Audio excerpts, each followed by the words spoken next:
안녕하세요. 경제를 말하다입니다. 오늘은 커뮤니티에서 예고드린 대로 2등이 1등을 상대하는 법 세 번째 콘텐츠를 진행해 보도록 하겠습니다. 메모리 업계의 1위와 2위의 동향을 살펴보고자 합니다. 사실 메모리 업계에서도 지난번 CPU 업계에서 AMD가 보여주었던 2등이 1등을 상대하는 그 법이 그대로 적용이 됩니다. 다만 차이가 있다면 AMD가 제조와 생산을 분리함을 통해서 조직 효율화를 추구했다면 SK하이닉스는 반대의 방향으로 움직였다고 보는 것이 좋을 것 같은데요. 차차 이에 대해서도 알아보도록 하겠습니다. 자, 그렇다면 메모리 만년 2등 SK하이닉스가 메모리 제국 삼성전자를 상대하는 방법은 무엇일까요? 한마디로 삼성전자보다 한 발 앞선 기술력으로 승부를 보는 것이 되겠습니다. 이거는 기시감이 많이 들죠. AMD가 인텔을 상대하는 법과도 맞닿아 있는 부분이라고 생각을 합니다. 거의 반도체 업계들이 좀 유사하게 가는 것 같아요.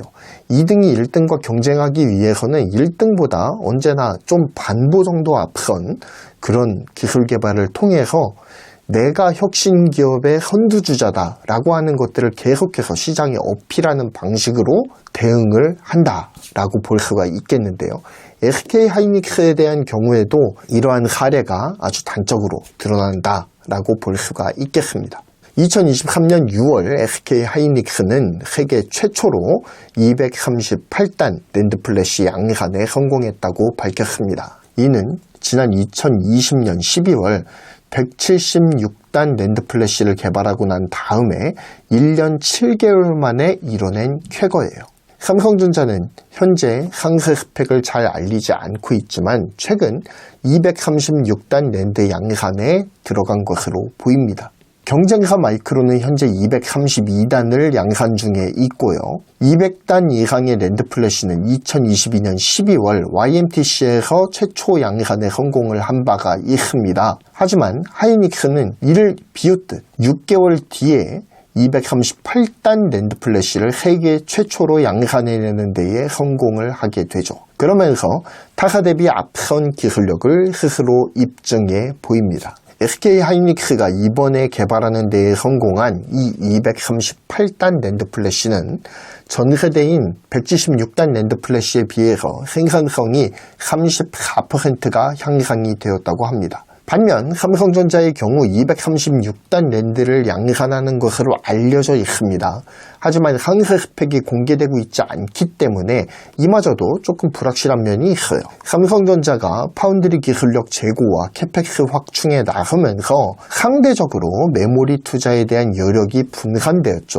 그런 틈을 타서 SK하이닉스는 삼성전자보다 앞선 기술력의 제품을 잇따라 내놓으면서 삼성보다 한 걸음 더 빨리 간다라고 하는 인상을 시장에 계속해서 던지고 있습니다. 이른바 적기에 유효타를 날렸다고 볼 수가 있는 것이겠죠. 고객 맞춤형 반도체 제조 공정인 파운드리와 달리 메모리 반도체는 어느 정도 표준화된 규격이 존재합니다. JEDC, Joint Electron Device Engineering Council이라고 하는 반도체 표준 협의체가 있는데 이 협의체에서 제정된 표준에 의거해서 설계를 진행하기 때문에 각 회사별로 반도체의 구조가 그리 다르지가 않습니다. 그렇기 때문에 메모리 반도체가 커머디티, 즉 상품의 성격을 가지게 되는 거예요. 이와 같이 각 회사의 기술력이 거의 비슷한 수준으로 차이가 없다면 승부는 어디서 날까요? 단가에서 나겠죠. 삼성전자가 우위를 가지는 것이 바로 이 단가 부분입니다. 가격 경쟁력이 있다라는 거죠. 단가는 단위당 생산량이 많을수록 떨어지기 마련입니다. 즉 상품의 특성을 가지는 이 메모리 반도체의 경쟁력은 웨이퍼라고 하는 단위 면적당 얼마나 많은 수의 칩을 생산해낼 수 있느냐에 달려있다고 해도 과언이 아닐 거예요.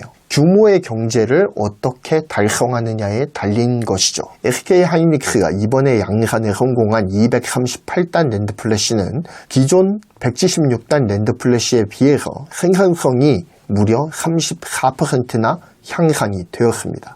한마디로 웨이퍼 하나당 생산 가능한 칩의 개수가 34%가 늘어났다라고 볼 수가 있는 거예요.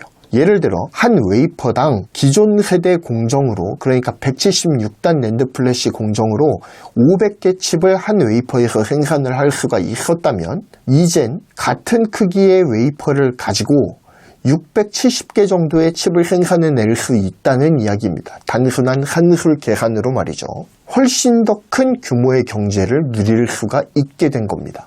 SK 하이닉스가 이 낸드 플래시에서 유의미한 규모의 경제를 이뤄낼 수 있다면 생산 단가를 획기적으로 낮출 수가 있을 거고요. 시장 내에서 삼성전자와의 점유율 싸움에서 유리한 고지를 점할 수가 있겠죠.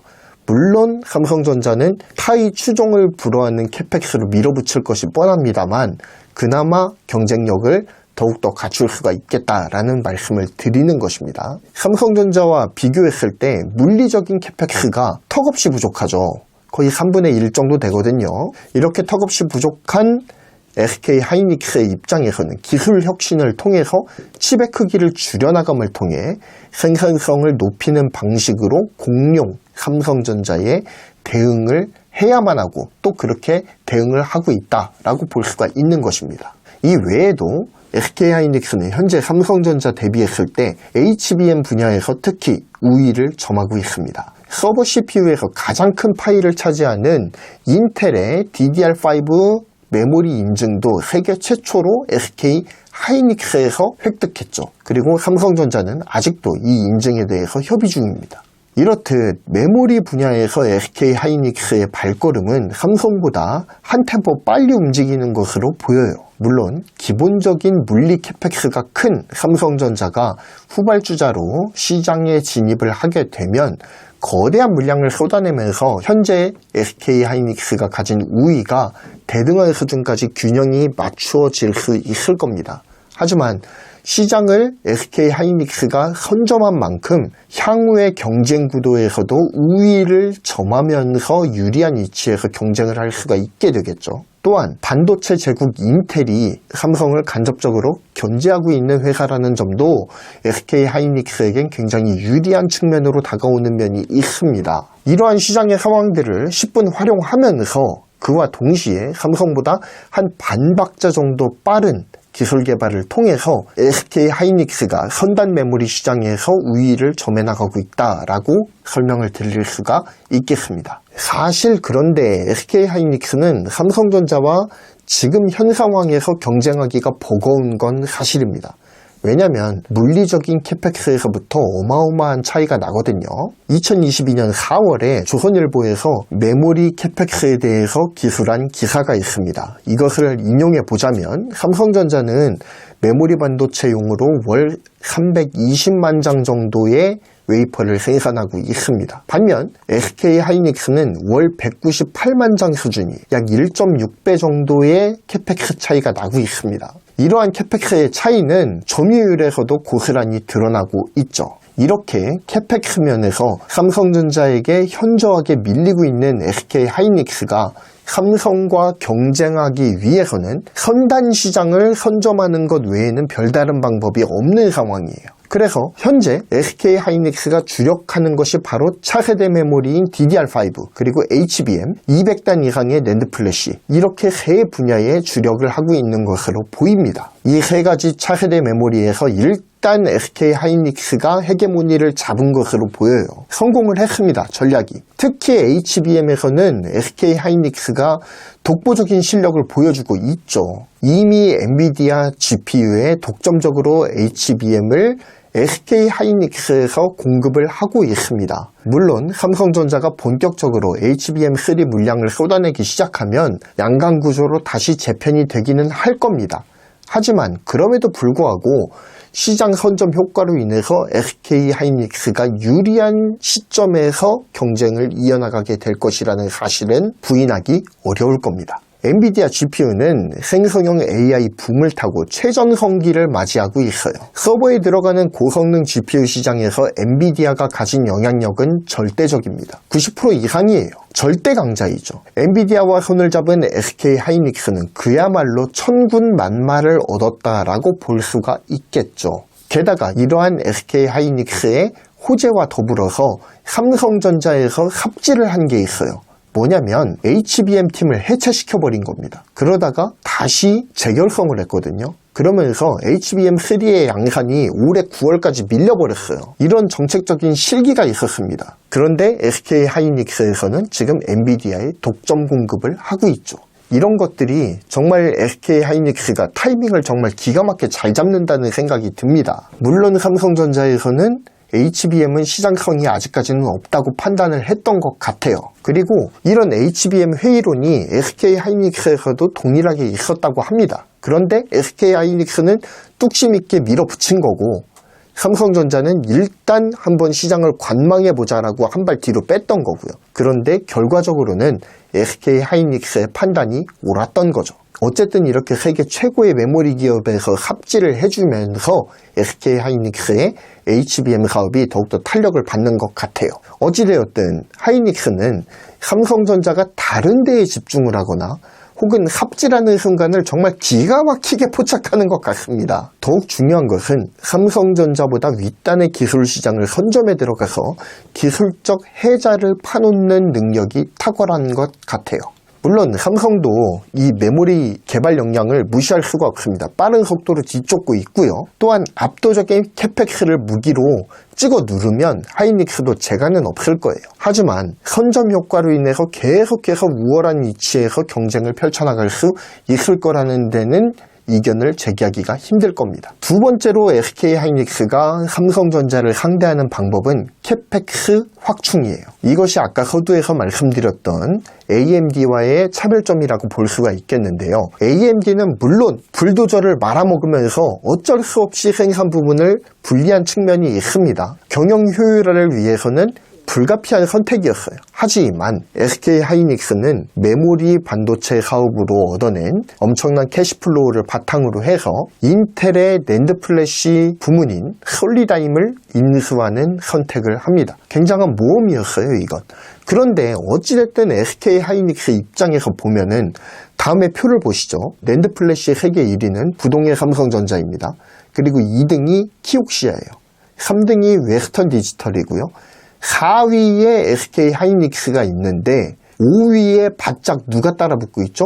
마이크론이 따라붙고 있습니다. 그러니까 SK 하이닉스의 입장에서는 뭔가 인수합병을 통해서 퀀텀 점프를 하지 않으면 웨스턴 디지털, 마이크론 사이에 끼어가지고 샌드위치 신세가 될 가능성이 높았던 거예요. 그렇기 때문에 SK 하이닉스 입장에서는 적극적으로 솔리다임 인수를 추진할 수밖에 없었다라는 겁니다. 솔리다임 인수를 통해 SK 하이닉스는 잠시나마 키옥시아를 제치고 낸드 점유율 세계 2등 업체가 되기도 했습니다. 물론 지금은 키옥시아에게 밀려서 세계 3위로 밀려난 상태예요. 그리고 웨스턴 디지털이 무섭게 치고 올라오고 있습니다. 그래서 지금 또다시 키옥시아와 웨스턴 디지털 사이에서 불안정한 3위를 지키고 있는 상황이기는 합니다. 지금도 돌파구가 필요한 건 여전한 사실이에요.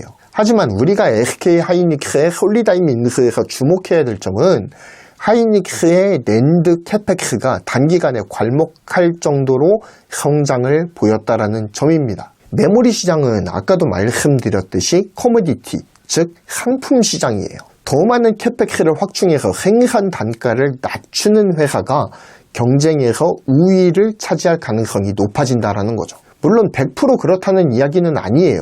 어찌됐든 유달리 메모리 반도체 업계에서 이 합종 연행이 빈번하게 일어나는 이유는 유의미한 점유율을 확보함을 통해서 규모의 경제를 이루어 평균 단가를 낮춤을 통해 가격 경쟁력을 얻기 위함이에요. SK 하이닉스는 삼성전자가 파운드리 캐펙스 확충을 위해 온 역량을 집중하던 2021년 3분기에 솔리다임과의 인수합병 절차를 마무리 짓고 세계 2위의 낸드 플래시 회사로 발돋움을 합니다. 이를 통해 캐펙스 면에서도 삼성전자와 경쟁할 수 있는 기틀을 마련하는 데까지 성공을 하게 돼요. 2021년이라면 반도체 경기에 서서히 불황의 먹구름이 예고되던 시기였습니다. 물론 그때도 정점에 있었던 건 사실이지만 어찌됐든 불황이 곧 닥칠 것이다 라고 하는 시그널이 곳곳에서 발견되고 있었어요. 이제 코로나 시국이 마무리되고 각국의 중앙은행들이 자금 회수를 위해서 금리를 높이게 되면 인플레이션이 발생하게 되고 이는 곧 글로벌 경기 침체로 이어질 것이다 라고 하는 현재 일어나고 있는 상황들이 예고되던 시점이 바로 2021년 3분기란 말입니다. 보통 이런 때라면 대규모 투자에 대한 회의론이 제기될 만하지만 SK하이닉스는 뚝심 있게 솔리다임 인수를 추진하죠. 이유는 자명합니다. 3강 체제로 굳건하게 재편을 마친 이 D램 시장보다는 아직 정리가 덜 된 지저분한 낸드 플래시 시장에서 어떻게 해서든 경쟁 우위를 차지함을 통해서 해당 시장에서의 영향력을 확대해야겠다라고 하는 계산이 깔린 행위였어요. 물론 아까도 말씀드렸듯이 현재 SK하이닉스와 솔리다임의 조합은 실패한 조합으로 드러나고 있습니다. 하지만 아직 이들이 합병한 지 2년이 채 지나지 않았어요. 어느 정도 내부 정리가 마무리가 되고 솔리다임 측이 주력으로 삼고 있는 서버용 SSD 시장에서 성과가 드러나기 시작하면 다시 치고 나갈 수 있는 여력은 충분하다고 생각됩니다. 인수합병으로 인해 단숨에 낸드 플래시 캐펙스를 확충한 SK하이닉스의 향후 행보에 관심이 모아지는 것도 그러한 이유이겠죠. 자, 이제 영상을 좀 마무리하면서 정리하는 말씀을 드리고자 하는데요. 고래 싸움에서 새우의 등이 터지지 않는 방법, 우리가 너무나도 잘 알고 있죠. 새우의 등이 터져나가지 않을 정도로 새우의 몸집을 키우는 것, 어디서 나왔죠? 바로 재벌집 막내 아들에서 나왔던 대사죠. 어찌 보면 이 재벌집 막내 아들에 나오는 이 흥양 반도체가 영진 반도체를 인수하는 장면이 있지 않습니까? 그게 어찌 보면 SK하이닉스의 솔리다임 인수와 좀 맞닿아 있는 측면이 있습니다. 미국 반도체와 일본 반도체의 사이에 끼어있던 흥양 반도체의 기구한 상황, 어떻게든 몸집을 키우지 않으면 도태되어 버리는 이 절대절명의 위기의 상황에서 영진 반도체를 인수를 하죠. SK하이닉스도 똑같았죠. 웨스턴 디지털과 마이크로 사이에서 샌드위치 신세가 된 SK하이닉스의 상황을 타개하기 위해서 솔리다임 인수를 추진하게 된 것입니다. 어찌됐든 진양철을 살려냈던 진도준의 신의 한수, 영진 반도체 인수처럼 SK하이닉스의 솔리다임 인수가 지금은 시너지를 발휘하고 있지 못하지만 언젠가 이 내부 정리를 잘 마무리하고 둘 간의 인수합병이 플러스 시너지를 이루는 순간이 빨리 찾아오길 바랍니다. 이 내부 정리가 빨리 끝날수록 삼성전자와의 낸드 플래시 시장에서의 경쟁도 순조롭게 풀어나갈 수 있을 겁니다. 이렇게 2등이 1등을 상대하는 방법을 두 가지 사례를 통해서 살펴보았습니다. SK하이닉스는 삼성보다 발빠른 기술 개발을 통해 경쟁 우위를 제고하고자 하고 있습니다. 또한 두 번째, 솔리다임 인수를 통해 획기적인 캐펙스 확장을 도모하고 있죠. 이 두 가지 시도가 빛을 발해서 SK하이닉스도 더욱더 굳건한 메모리 2등이 되기를 바라봅니다. 어찌됐든 삼성이 이기든 SK가 이기든 어쨌든 둘 다 우리 기업 아니겠습니까? 우리 기업 파이팅입니다. 경제를 말하다였고요. 구독, 좋아요, 알림 설정 부탁드립니다. 감사합니다.